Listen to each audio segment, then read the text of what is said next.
আসসালামু আলাইকুম। আমি মালয়েশিয়ার প্রবাসী, 8 বছর মালয়েশিয়াতে ছিলাম।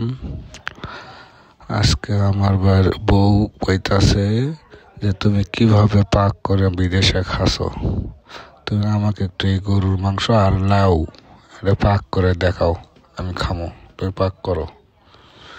তা আল্লাহর নামে ভরসা করে আপনি করে দোহাই আমি পাক করা শুরু করলাম। দেখা যাক লাস্টে পর্যন্ত আপনারা দেখবেন কিভাবে কি হয়, কত সুন্দর তরকারি হয়। প্রথমে পেঁয়াজ ভাজে নিচ্ছি,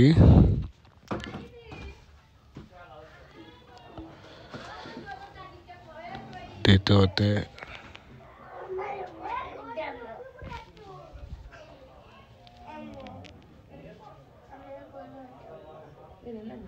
পেঁয়াজ ভাজা ভাজা হওয়া মাত্রই দিলাম হলো গরম মশলা, ময় মশলা, স্বাদ মতো লবণ,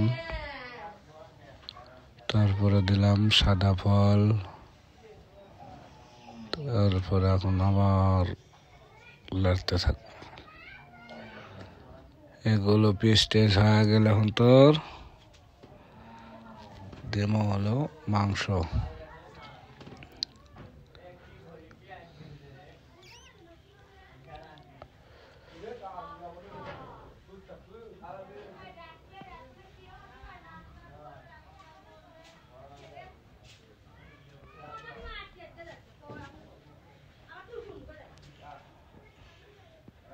দিলাম হলুদ দিয়ে নিলাম,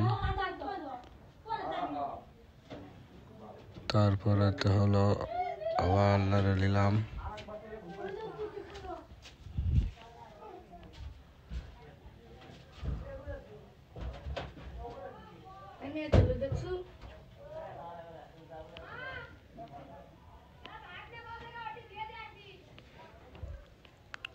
হালকা পানি দিলাম, দিয়ে পেস্টটা ভালো করে কষে নিলাম।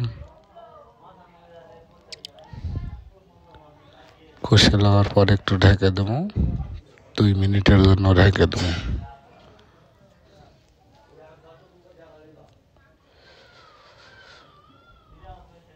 এখন ঢেকে দেবো, হ্যাঁ 2 মিনিট।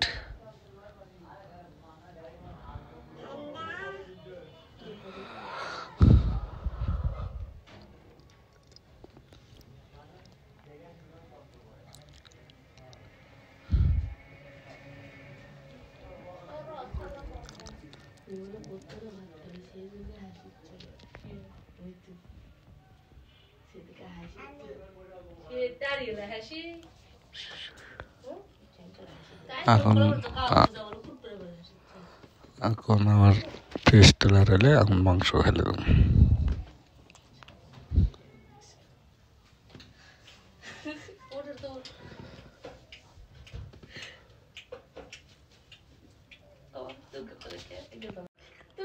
ওজাদার ব্যক্তির জন্য লয়।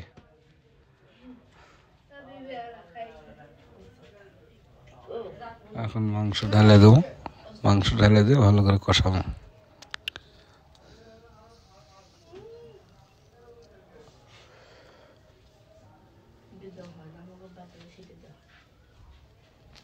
তারপরে দেব হলো কয়টা পাকড়ি আলু,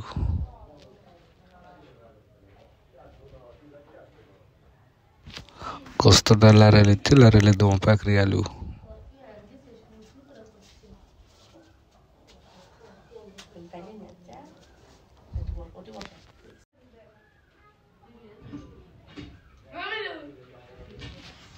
তারপরে দেব মিষ্টি লাউ, অল্প কয়েকটা মিষ্টি লাউ। তরকারি এই গরুর মাংস গ্রান বাড়ানোর জন্য কয়েকটা মিষ্টি লাউ দেব।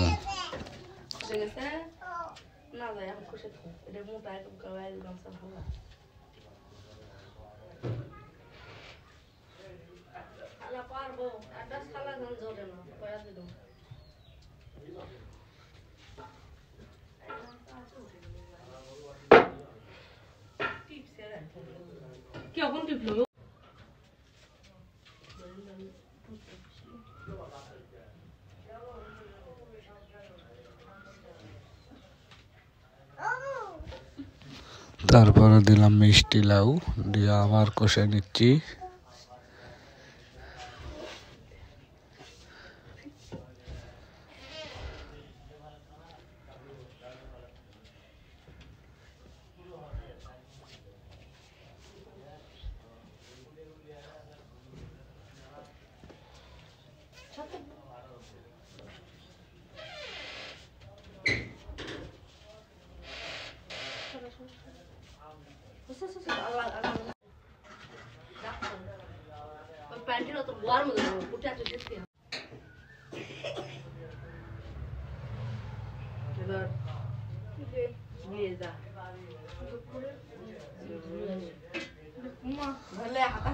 এখন দিয়ে দেবো পানি, পানি দিয়ে ঢেকে দেবো। তারপরে দেখবেন কালার কত সুন্দর কালার চলে যাচ্ছে, দেখেন। তরকারি কিন্তু সেই রকম হয়ে গেছে। গরুর মাংস, পাকড়ি আলু, মিষ্টি লাউ। আল্লাহ হাফিজ।